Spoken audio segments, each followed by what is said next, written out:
ദൈവത്തിൻ്റെ അതിപരിശുദ്ധമായ നാമം വാഴ്ത്തപ്പെടുമാറാകട്ടെ. അല്പസമയത്തെ ചിന്തയ്ക്കായി തിരഞ്ഞെടുത്തിരിക്കുന്ന വേദഭാഗം വിശുദ്ധ ലൂക്കോസ് എഴുതിയ സുവിശേഷം 12-ാം അധ്യായം 40-ാം വാക്യം. നിനയാത്ത നാഴികയിൽ മനുഷ്യപുത്രൻ വരുന്നതുകൊണ്ട് നിങ്ങളും ഒരുങ്ങിയിരിപ്പേൻ. പ്രിയ സഹോദരങ്ങളെ, ഈ വചനം നമ്മെ ഒരു വലിയ ആത്മീയ സത്യത്തിലേക്ക് നയിക്കുന്നു. ജീവിതം അനിശ്ചിതത്വമാണ്, എന്നാൽ ദൈവത്തിൻ്റെ വരവ് ഉറപ്പുള്ളതാണ്. യേശു നമ്മോട് പറയുന്നുണ്ട്, നാം സജ്ജരായിരിക്കണം. എന്തിനു വേണ്ടിയിട്ടാണ് നാം സജ്ജരായിരിക്കുന്നത്? ഓരോ ദിവസവും നമ്മൾ ദൈവസന്നിധിയിൽ ജീവിക്കുവാനായിട്ട് പഠിക്കണം. മനസ്സിൽ നിന്നുള്ള വിരോധവും പകയും ദേഷ്യവും വിട്ടുമാറുവാനായിട്ട് സാധിക്കണം. തെറ്റ് ചെയ്യുകയാണെങ്കിൽ മാനസാന്തരം ഉണ്ടാകുവാനായിട്ട് നമുക്ക് കഴിയണം.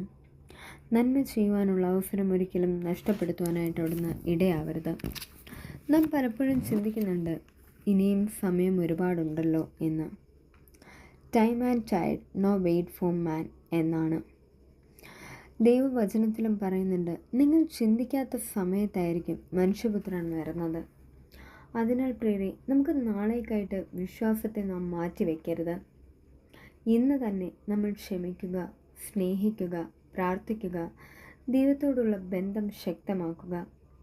ദൈവം നമ്മെ വിളിക്കുന്നത് ഭയപ്പെടുത്തുവാൻ വേണ്ടിയിട്ടല്ല, നമ്മെ ഒരുക്കുവാൻ വേണ്ടിയിട്ടാണ്, നമ്മളെ തയ്യാറാക്കുവാൻ വേണ്ടിയിട്ടാണ്.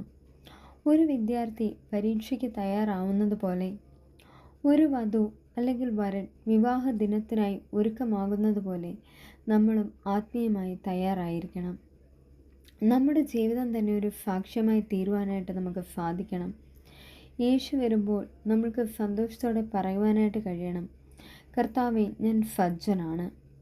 ഈ വചനത്താൽ ദൈവം നമ്മെ ഏവരെയും അനുഗ്രഹിക്കട്ടെ എന്ന് പ്രാർത്ഥിച്ചുകൊണ്ട് നിർത്തുന്നു. ആമേൻ.